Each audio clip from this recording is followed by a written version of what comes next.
الحمد لله رب العالمين والعاقبة للمتقين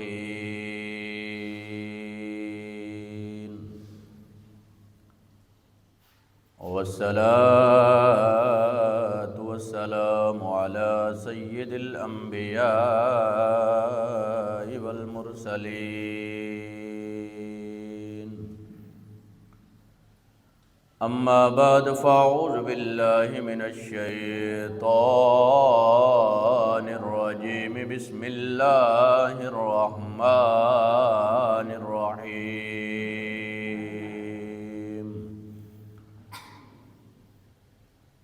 وأقيموا الصلاة وآتوا الزكاة واركعوا مع الراكعين صدق اللہ العظیم ان اللہ وملائکتہ یصلون علی النبی یا ایہا الذین آمنوا صلوا علیہ وسلموا تسلیما پڑھیے ذرا الصلاۃ والسلام علیک یا سیدی یا رسول اللہ وعلی آلک واصحابک یا سیدی یا حبیب اللہ الصلاۃ والسلام علیک یا سیدی یا نور اللہ وعلی واصحابک یا نبی اللہ الصلاۃ والسلام علیک یا سیدی یا خاتم النبیین وعلی آلک واصحابک یا رحمۃ للعالمین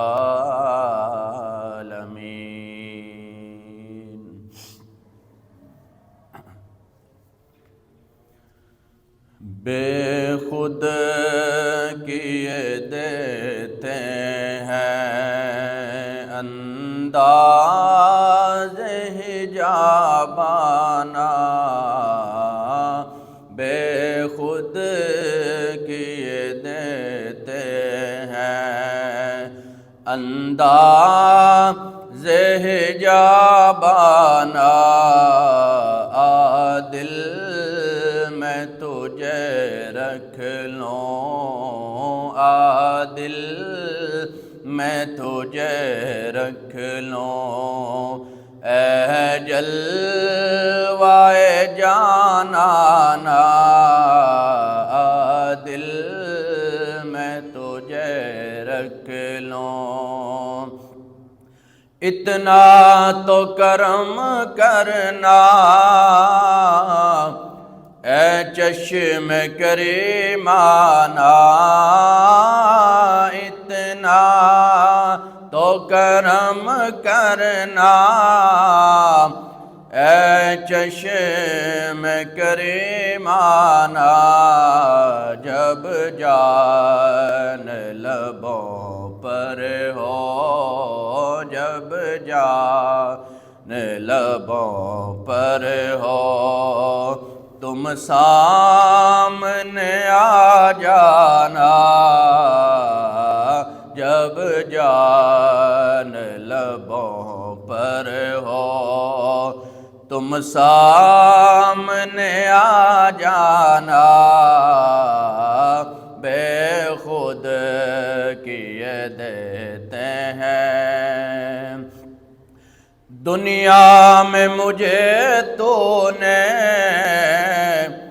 جب اپنا بنایا تھا دنیا میں مجھے تو نے جب اپنا بنایا تھا محشر میں بھی کہہ دینا یہ ہے میرا دیوانہ محشر میں بھی کہہ دینا یہ ہے میرا دیوانہ دیوانہ بے خود کیے دیتے ہیں، جی چاہتا ہے تحفے میں بھیجوں میں انہیں آنکھیں، جی چاہتا ہے تحفے میں بھیجوں میں انہیں آنکھیں، درشن کا تو درشن ہو، نذرانے کا نذرانہ، دل میں تجھے رکھ لوں اے جلوہ جانانا، بے خود کیے دیتے ہیں، کیوں آنکھ ملائے تھے، کیوں آگ لگائے تھے، کیوں آنکھ ملائے تھے، کیوں آگ لگائے تھے، اب رخ کو چھپا بیٹھے کر کے مجھے دیوانہ، اب رخ کو چھپا بیٹھے کر کے مجھے دیوانہ، بے خود کیے دیتے ہیں، انداز حجابانہ، دل میں تمہیں رکھ لوں اے جلوہ جانانا، بے خود کیے دیتے ہیں۔ اللہ تعالیٰ کی حمد و ثنا کے بعد اس کے پیارے حبیب صلی اللہ علیہ وآلہ وسلم کی بارگاہ میں درود و سلام کا نذرانہ پیش کرنے کے بعد آپ تمام احباب کو السلام علیکم ورحمۃ اللہ۔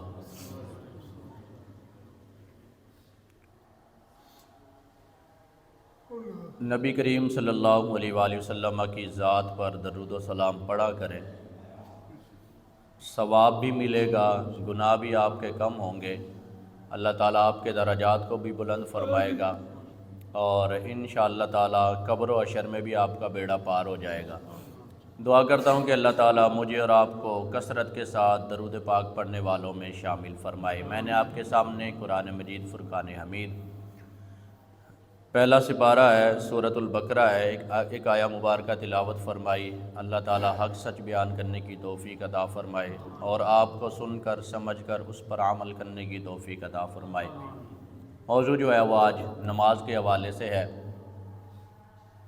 تو کبھی موضوع ہوتا ہے سبحان اللہ ماشاءاللہ والا بھی ہوتا ہے، اور کبھی موضوع جو ہوتا ہے وہ سننے والا بھی ہوتا ہے۔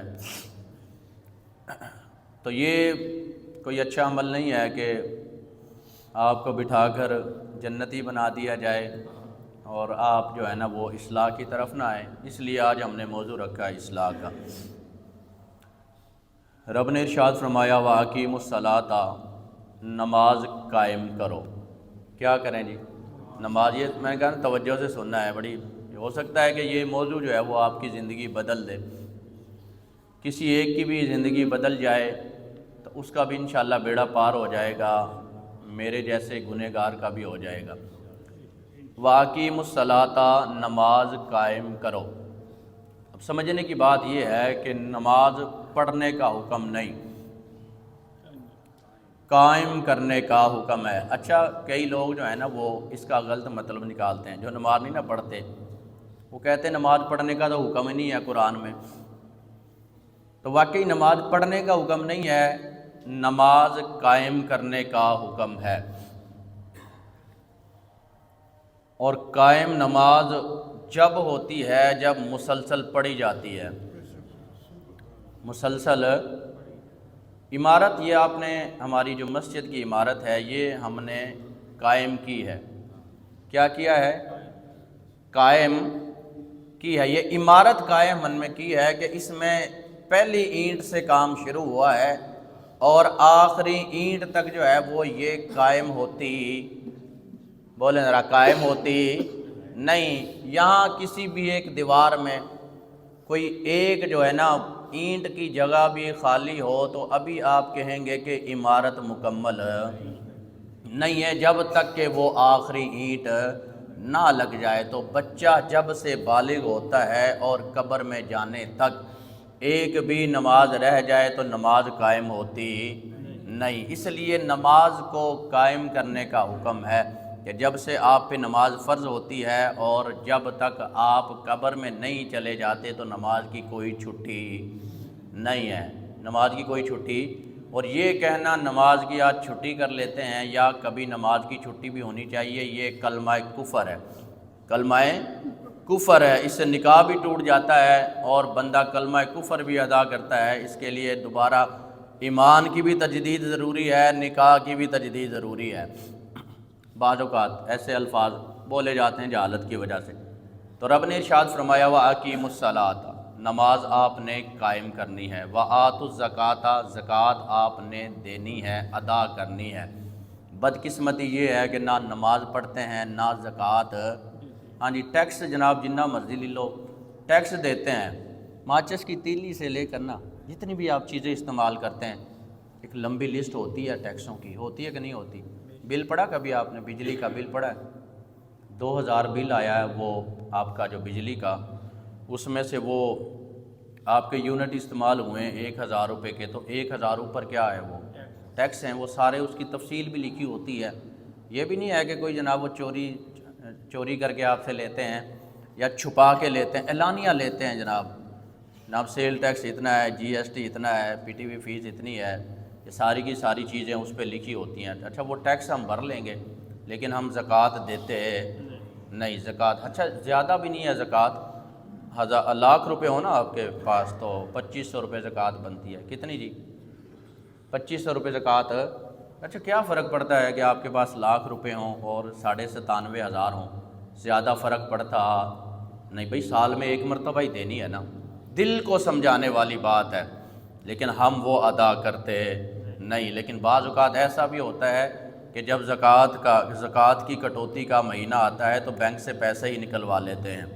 اچھا بعض ہوتے ہیں کہ وہ جناب مسلکی تبدیل وہاں پہ کروا دیتے ہیں اس لیے کہ زکوٰۃ نہ کاٹی جائے۔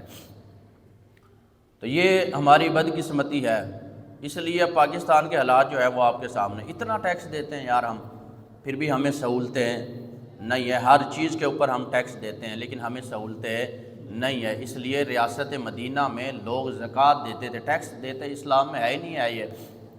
اور اسلام میں یہ ہے کہ ٹیکس دیتے تھے، ٹیکس نہیں دیتے تھے، صرف زکوٰۃ دیتے تھے۔ اور مدینہ میں ایک ایسا وقت آیا کہ زکوٰۃ لینے والا بھی کوئی نہیں تھا، اتنا خوشحال زمانہ ہے۔ آج کل تو لوگ گھر گھر جاتے ہیں نا، بھائی صدقہ سانو دے ہو جائے فطرانہ زکوٰۃ کہتے ہیں نا، فکس کر دیتے ہیں، باریاں لگا دیتے ہیں، پہلے ہی اپنا وہ کھاتا۔ ریاست مدینہ میں ایک وقت ایسا آیا تھا کہ وہ صحابہ ڈھونڈتے تھے، پریشان ہوتے تھے کہ یار یہ ہم نے زکوٰۃ کسے دیں، یہاں تو مستحق نظر نہیں آتا کوئی۔ تو قرآن نے کہا وَأَقِیمُوا الصَّلَاةَ وَآتُوا الزَّکَاةَ، دو چیزیں کہ جناب نماز قائم کرنی ہے اور زکوٰۃ آپ نے ادا کرنی ہے، وَارْکَعُوا مَعَ الرَّاکعِینَ، اور رکوع کرنا ہے رکوع کرنے والوں کے ساتھ۔ تین باتوں کا ذکر ہے، نماز کا، زکوٰۃ کا اور باجماعت نماز کا۔ میں نے کہا نا اصلاحی موضوع ہے، آپ نے توجہ سے سننا ہے آپ نے۔ اب پہلے نماز کی طرف آتے ہیں کہ نماز بنیادی فرائض میں سے ایک فرض ہے۔ اسلام کے کتنے فرض ہیں جی؟ 5 فرض ہیں۔ کتنے فرض ہیں جی؟ 5 فرض ہیں۔ توحید و رسالت ہے، نماز ہے، زکوٰۃ ہے، حج ہے اور روزہ ہے۔ ان میں سے ایک جو فرض ہے وہ نماز ہے۔ وہ کیا ہے؟ قرآن پاک میں تقریباً 750 مرتبہ اس کا ذکر ہے، نماز کا ذکر ہے۔ اس کی اہمیت زیادہ اس لیے ہے کہ ہر بندہ روزہ رکھ سکتا نہیں نہ رکھ سکتا، بعض اوقات بندہ بیمار ہوتا ہے اور بعض اوقات جناب جو ہے نا وہ بندہ سفر میں ہوتا ہے، ٹھیک ہے جی، ہر بندہ زکوٰۃ دے سکتا نہیں، زکوٰۃ وہ دے گا جس کے پاس مال ہوگا، اور ہر بندہ حج کر سکتا نہیں۔ اب لگا لیں 10.5 لاکھ روپے یا 11 لاکھ روپے، اب جو یہ حج جو درخواستیں جا رہی ہے نا، اس میں یہ تقریباً ابتدائی جو خرچہ ہے، اور اوپر بھی خرچہ لگا لیں تو 10 سے 12 لاکھ روپے کا حج ہے، تو ہر بندہ حج کر سکتا نہیں۔ لیکن نماز کی اس لیے زیادہ اہمیت ہے، اور نماز اس لیے زیادہ اس پر زور دیا جاتا ہے کہ یہ ہر بندہ کر سکتا ہے۔ اس کے لیے نہ پیسہ ضروری ہے، نہ مال ضروری ہے، نہ کوئی اور شرط ہے کسی بھی حوالے سے، اس لیے زیادہ ذکر اس کا ہے اور زیادہ اہمیت اس کی ہے کہ یہ ہر بندہ جو ہے وہ اسے کر سکتا ہے۔ اس لیے بنیادی 5 فرائض میں سے ایک فرض جو ہے وہ نماز ہے۔ اب حدیث مبارکہ کی طرف آتے ہیں۔ رسول اللہ صلی اللہ علیہ وآلہ وسلم نے ارشاد فرمایا، الصلاۃ عماد الدین، نماز دین کا ستون ہے۔ نماز دین کا، میں نے بتایا کتنے ستون ہیں نماز اسلام کے؟ 5 ہیں۔ کتنے ہیں؟ ان میں سے ایک ستون جو ہے وہ کون سا ہے؟ نماز کا ہے۔ تو یہ اس کے بغیر ایمان جو ہے وہ آپ کا کامل ہوتا نہیں، یا پکا، یہ توجہ کے ساتھ آپ نے پکا ہوتا نہیں۔ ہماری مسجد میں کتنے ستون ہیں؟ 4 ہے۔ کتنے ہیں جی؟ اگر ایک ستون اس میں سے نکال دیا جائے تو ساری بلڈنگ جو ہے وہ رسک پر ہے، خطرے میں ہے۔ آپ تسلی کے ساتھ اس میں نماز پڑھ سکتے نہیں۔ آپ کہہ سکتے ہیں کہ یہ عمارت جو ہے وہ کبھی بھی زمین بوس ہو سکتی ہے، اس عمارت پر اعتماد کیا جا سکتا نہیں۔ تو جس طرح اگر عمارت سے ایک ستون کو نکال دیا جائے تو عمارت پر اعتبار نہیں، اگر ایمان سے نماز کو نکال دیا جائے تو پھر ایمان پر بھی اعتبار نہیں ہے۔ میں نے یہ پچھلے جمعے تفصیلی بیان کیا تھا کہ کلمہ پڑھنا اچھی بات ہے، بندہ مومن ہونا، بندہ مسلمان ہونا بڑا اچھی بات ہے، بڑی خوش نصیبی ہے، لیکن اصل یہ ہے کہ جب ہم اسے قبر میں ساتھ لے کر جائیں گے، اصل یہ ہے کہ جب ہمارا ایمان پر خاتمہ ہوگا اس وقت ہماری کامیابی ہے۔ تو اگر آپ نماز نہیں نہ پڑھتے تو سمجھے کہ آپ کا ایمان کمزور ہے، آپ کا ایمان جو ہے وہ رسک پر ہے، کبھی بھی جو ہے یہ تباہ ہو سکتا ہے یا گر سکتا ہے یا ختم بھی ہو سکتا ہے۔ تو یہ اس لیے کہا گیا الصلاۃ عماد الدین، نماز دین کا ستون ہے، اس کے بغیر جو ہے وہ کام چلتا نہیں۔ ایک صحابی رسول ہیں سیدنا معاذ بن جبل رضی اللہ تعالیٰ عنہ، وہ نبی کریم صلی اللہ علیہ وآلہ وسلم کی بارگاہ میں آئے۔ مفہوم حدیث پاک کا میں آپ کے سامنے عرض کر رہا ہوں۔ تو کہا یا رسول اللہ مجھے کچھ نصیحتیں فرمائیں۔ تو آپ صلی اللہ علیہ وآلہ وسلم نے 10 نصیحتیں فرمائی۔ کتنی جی؟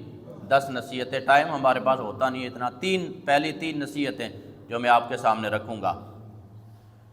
تو رسول اللہ صلی اللہ علیہ وآلہ وسلم نے پہلی نصیحت فرمائی، اے معاذ کبھی بھی رب کے علاوہ کسی کی عبادت نہیں کرنی، کبھی آپ نے شرک نہیں کرنا، شرک نہیں کرنا، رب کو چھوڑ کر کسی کی عبادت کرنی، رب کو چھوڑ کر کسی کو معبود بنانا نہیں، چاہے آپ کو زندہ جلا دیا جائے یا مار دیا جائے، رب کے علاوہ کسی کی عبادت کرنی نہیں۔ شرک کا اصل معنی، اصل مفہوم یہ ہے کہ عبادت جو ہے وہ رب کو کی جاتی ہے، رب کو چھوڑ کر کسی کی عبادت کی جائے یا رب کے برابر کسی کو لایا جائے، اس چیز کا نام شرک ہے۔ ویسے مارکیٹ میں تو شرک کی کئی تعریفیں آپ کو ملتی ہیں، لوگ فتوے نظر آتے ہیں جی فلاں بھی شرک ہے، فلاں بھی شرک ہے۔ اصل شرک کی یہ ہے کہ رب کے ساتھ کسی کو لانا یا رب کو چھوڑ کر کسی کو معبود بنانا، اس چیز کا نام شرک ہے۔ تو آپ نے پہلی نصیحت فرمائی کہ بیٹا آپ نے کبھی شرک کرنا نہیں، کہ جو بندہ شرک کرتا ہے اللہ تعالیٰ اس بندے کو معاف کرتا نہیں۔ دوسری نصیحت نبی کریم صلی اللہ علیہ وآلہ وسلم نے ارشاد فرمائی کہ آپ نے کبھی بھی جو ہے نا وہ جان بوجھ کر ایک نماز نہیں چھوڑنی۔ کتنی جی؟ اب اس بات پہ ذرا بولیں نا سارے، کتنی نماز نہیں چھوڑنی؟ ایک نماز نہیں چھوڑنی، اور ہم ایک بھی پڑھتے نہیں۔ یہ رسول اللہ صلی اللہ علیہ وآلہ وسلم کی نصیحت ہے کہ اے معاذ بیٹا آپ نے کبھی بھی جان بوجھ کر ایک نماز بھی نہیں چھوڑنی۔ اس سے آگے والی بات جو ہے وہ بھی توجہ کے ساتھ سننے والی ہے۔ آپ نے فرمایا جو بندہ جان بوجھ کر ایک نماز کو چھوڑ دیتا ہے اللہ کا ذمہ جو ہے وہ اس سے اٹھ جاتا ہے۔ اللہ کا ذمہ جو ہے وہ اس سے، بھئی اللہ غفور الرحیم ہے نا، ہم جناب آس امید لگائے ہوئے ہیں کہ اللہ غفور الرحیم ہے اور اللہ بخشنے والا ہے، مہربان ہے، 70 ماؤں سے زیادہ پیار کرنے والا ہے، تو یہ ساری باتیں تو اس وقت کام آئیں گی نا جب اللہ کے آپ ذمے ہوں گے۔ جب اللہ کا ذمہ ہی آپ سے اٹھ جائے گا تو پھر تو کوئی فائدہ نہیں ہے۔ ایک نماز بھی آپ نے نہیں چھوڑنی، کہ جو بندہ ایک نماز کو بھی جان بوجھ کر چھوڑتا ہے، مجبوری میں رہ جائے، سفر میں، بیماری میں، ایک علیحدہ بات ہے، جان بوجھ کر جو بندہ ایک نماز کو چھوڑتا ہے تو اللہ کا ذمہ جو ہے وہ اس سے اڑ جاتا ہے۔ اب اس کو ذرا آپ دنیا میں مثال لے لیں کہ اگر ایک باپ اپنے بچے کے بارے میں اعلان کرے کہ بھئی میں اس کا ذمہ دار نہیں ہوں، تو اس بچے پر دنیا اعتبار کرتی نہیں۔ اس بچے سے کہا جائے گا تیرا تو باپ تجھ پر اعتبار نہیں کرتا، تیرا باپ تمہاری ذمہ داری نہیں لیتا، تو ہمارے آپ کیا لگتے ہو، تو ہم تو آپ پر اعتماد کرتے نہیں۔ تو یہ اسی طرح جب اللہ کا ذمہ نہیں آپ کے اوپر تو پھر قبر و حشر میں آپ بھی تو لوارث ہیں نا، پتہ نہیں آپ کا کیا بننے والا ہے۔ اس لیے رسول اللہ صلی اللہ علیہ وآلہ وسلم نے سیدنا معاذ بن جبل رضی اللہ تعالیٰ عنہ کو نصیحت فرمائی کہ اے معاذ، کبھی بھی جان بوجھ کر آپ نے ایک نماز کو بھی نہیں چھوڑنا۔ جو بندہ ایک نماز کو جان بوجھ کر چھوڑتا ہے، اللہ کا ذمہ جو ہے وہ اس سے اٹھ جاتا ہے۔ تیسری نصیحت رسول اللہ صلی اللہ علیہ وآلہ وسلم نے ارشاد فرمائی، یہ والدین کے حوالے سے ہے کہ نبی کریم صلی اللہ علیہ وآلہ وسلم نے ارشاد فرمایا کہ والدین آپ کو گھر سے نکال دیں، اچھا صرف گھر سے نہ نکالیں، آپ نے فرمایا آپ کا سامان اٹھا کر بھی گھر سے باہر پھینک دیں۔ بات یہاں پر ختم نہیں ہوتی، آپ نے فرمایا کہ جناب آپ کے بیوی بچوں کو بھی آپ کے ساتھ نکال دیں۔ اور سب سے اہم بات یہ ہے، اب ہم اگر کسی کو کہنا کہ یار آپ اپنے والدین کے ساتھ بدتمیزی کرتے ہو، بدسلوکی کرتے ہو، اس کی وجہ کیا ہے؟ وہ کہتے ہیں کہ یار ہمارے ماں باپ ہمارے ساتھ ناانصافی کرتے ہیں، ہمارا قصور نہیں، جائیداد نہیں دی، مکان نہیں دی، اس طرح کے۔ لیکن رسول اللہ صلی اللہ علیہ وآلہ وسلم نے جو چوتھی بات ارشاد فرمائی بڑی اہم ہے۔ آپ نے فرمایا آپ کے والدین آپ کو گھر سے نکالیں، پہلی بات آپ کے بیوی بچوں کو بھی نکالیں، دوسری بات آپ کا سامان اٹھا کر باہر پھینک دیں، تیسری بات، چوتھی بات سب سے اہم ہے کہ آپ کا کوئی قصور بھی نہ ہو۔ آپ نے فرمایا پھر بھی آپ نے اپنے والدین کے ساتھ بدتمیزی نہیں کرنی۔ اس سے پتہ چلتا ہے کہ والدین کی اہمیت کتنی زیادہ ہے۔ تو یہ رسول اللہ صلی اللہ علیہ وآلہ وسلم نے سیدنا معاذ بن جبل رضی اللہ تعالیٰ عنہ کو کتنی نصیحتیں فرمائی؟ 10۔ ان میں سے پہلی 3 یہ تھی کہ کبھی بھی رب کے علاوہ کسی کی عبادت نہیں کرنی، شرک آپ نے نہیں کرنا، اور جان بوجھ کر کبھی بھی ایک نماز نہیں چھوڑنی۔ جو بندہ جان بوجھ کر ایک نماز کو چھوڑتا ہے، اللہ کا ذمہ جو ہے وہ اس سے اٹھ جاتا ہے۔ اور آپ نے فرمایا کہ حالات کیسے بھی ہوں، کبھی بھی والدین کے ساتھ آپ نے بدتمیزی نہیں کرنی۔ لو جی آخری حدیث سنن ابن ماجہ، حدیث نمبر ہے 972، رسول اللہ صلی اللہ علیہ وآلہ وسلم کی حدیث ہے جس کا مفہوم میں آپ کے سامنے عرض کر رہا ہوں۔ اکثر ہم کسی سے پوچھتے ہیں کہ یار آپ نماز نہیں پڑھتے، وہ کہتا ہے میں گھر پڑھتا ہوں۔ کیا کہتے ہیں؟ بعض اوقات ایسا بھی ہوتا ہے، کئی تو ہوتے ہیں نا جو پڑھتے ہی نہیں ہیں، لیکن کئی لوگ ایسے ہوتے ہیں جن سے پوچھا جائے کہ یار آپ نماز نہیں پڑھتے، تو وہ کہتے ہیں کہ میں جناب گھر نماز پڑھتا ہوں۔ تو یہ اب نئی شریعت ہے، علیحدہ ہی شریعت ہے، سمجھ سے باہر ہے، قرآن و حدیث میں تو نہیں ایسا کوئی ذکر ہے۔ تو یہ حدیث میں نے ان لوگوں کے لیے رکھی ہے اور آپ کے لیے بھی رکھی ہے کہ آپ کو اہمیت کا اندازہ ہو جائے کہ نماز گھر پہ جان بوجھ کر نہیں پڑھنی بغیر شرعی عذر کے۔ اب عذر کتنا ہو سکتا ہے اس حدیث میں، اس واقعے میں آپ کو پتہ چل جائے گا، عذر کا بھی آپ کو پتہ چل جائے گا۔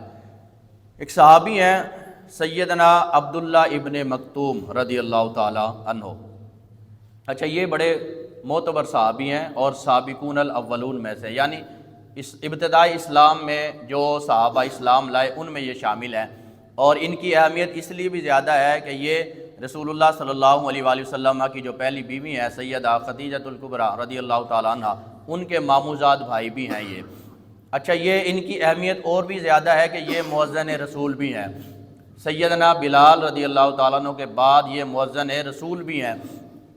تو یہ صحابی ہیں نبینا تھے، نبینا تھے، مسجد میں آیا کرتے تھے، نماز پڑھا کرتے تھے اور بعض اوقات اذان بھی دیا کرتے تھے، لیکن جب بڑھاپے کی طرف گئے نا، بڑی توجہ سے سننے والی بات ہے، بڑھاپے کی طرف گئے نا، بڑھاپا آ گیا تو ایک دن نبی کریم صلی اللہ علیہ وآلہ وسلم کی بارگاہ میں آئے، کہا یا رسول اللہ اب جو ہے نا وہ میں بوڑھا ہو چکا ہوں، بڑھاپا ہے اور ایک میں نبینا بھی ہوں، تو کیا میں گھر پہ نماز پڑھ سکتا ہوں؟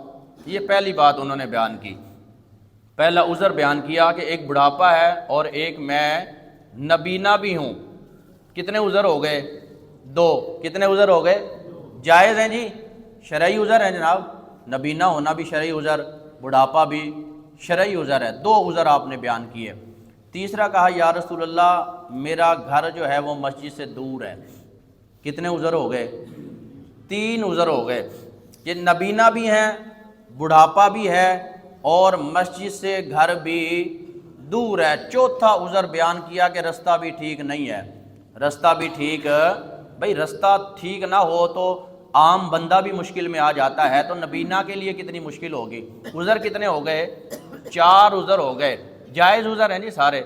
اور آپ نے فرمایا یا رسول اللہ اور جب میں آتا ہوں تو رستے میں جو ہے نا وہ جانوروں کا خطرہ بھی ہے، جس طرح آپ کہتے ہیں کہ یار کتے پڑ جاتے ہیں یہ ٹھیک ہے، تو آپ نے فرمایا رستہ بھی خطرناک ہے عشاء میں فجر میں، تو یا رسول اللہ رستہ بھی زیادہ خطرناک ہے۔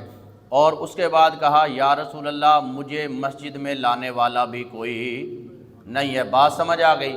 کتنے عذر بیان کیے؟ 5 سے 6 عذر بیان کیے اور سارے کے سارے جائز ہیں، شرعی عذر ہیں۔ کہا یا رسول اللہ بڑھاپا بھی ہے، یا رسول اللہ نبینا بھی ہوں، یا رسول اللہ میرا گھر جو ہے وہ مسجد سے دور بھی ہے، یا رسول اللہ رستہ بھی بہت زیادہ خطرناک ہے اور جانوروں کا بھی خطرہ ہے، یا رسول اللہ لانے والا بھی کوئی نہیں ہے، آیا اب میں گھر نماز پڑھ سکتا ہوں؟ اب بات ذرا توجہ سے سنیے گا۔ تو نبی کریم صلی اللہ علیہ وآلہ وسلم نے ارشاد فرمایا کیا اذان سنتے ہو؟ ایک ہی سوال آپ صلی اللہ علیہ وآلہ وسلم نے سیدنا عبداللہ ابن مکتوم رضی اللہ تعالیٰ عنہ کے سامنے رکھا، اور یہ اس سوال سے ہمارے سارے سوال ختم ہو جاتے ہیں۔ کہا عبداللہ اذان سنتے ہو؟ کہا یا رسول اللہ اذان تو میں سنتا ہوں۔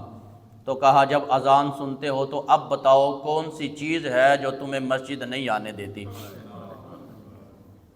کون سی چیز ہے؟ اب یہ آپ نے بھی سوچنا ہے کہ یار کون سی چیز ہے جو جناب آپ کو مسجد میں آنی ہے؟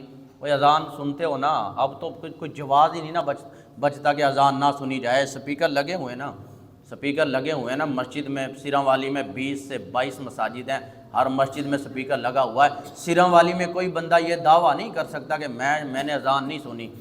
تو یار رسول اللہ صلی اللہ علیہ وآلہ وسلم نے 6 شرعی عذر سننے کے بعد بھی کہا اذان سنتے ہو؟ کہا یا رسول اللہ اذان سنتا ہوں۔ تو کہا بھی جب اذان سنتے ہو تو کون سی چیز ہے جو مسجد میں آنے نہیں دیتی آپ کو؟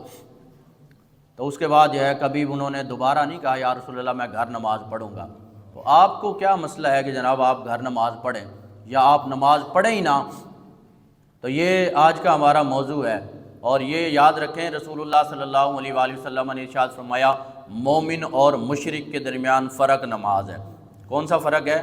اب یہ بات سننے کے بعد بھی آپ نماز نہ پڑھیں یا بندہ نمازی نہ بنے تو اس کی مرضی ہے کہ مومن اور مشرک کے درمیان فرق کیا ہے۔